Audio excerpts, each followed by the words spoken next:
চাই আপনি এখনই এই মুহূর্তে আমাদের যে দাবি দাওয়া আছে সেই দাবি দাওয়াগুলি যদি যৌক্তিক হয় তাহলে অবশ্যই পূর্ণ করবেন।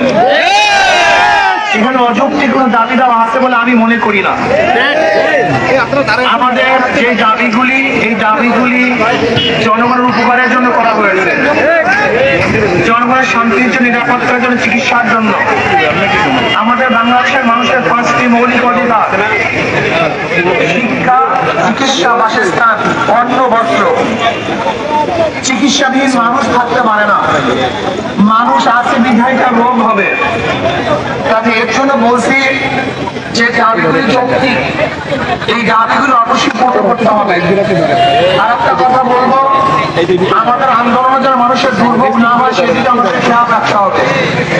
আমরা মানুষের কল্যাণে কাজ করি, মানুষের উপকারের জন্য কাজ করি।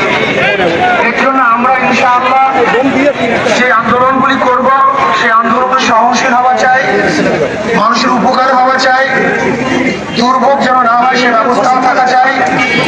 এবং যদি কোনো অবস্থাকে আমাদের দাবি দাওয়াগুলি পূরণ না করা হয় তাহলে দক্ষিণ অঞ্চল কিন্তু এমন আন্দোলন সৃষ্টি করবে যে আন্দোলনের মাধ্যমে স্বাস্থ্য উপদেষ্টা পদত্যাগ করতে বাধ্য হবে।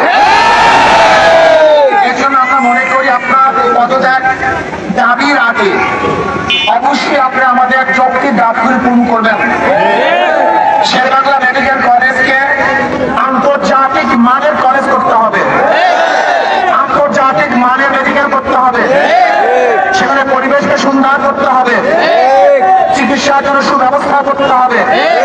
গরিব দুঃখী নিহত মানুষ, ঋষি, কামার, কুমার, জেলে, তাঁতি, মজদুর সবাই যেন, শ্রমিকরা সবাই যেন সুচিকিৎসা পায় সে ব্যবস্থা করতে হবে।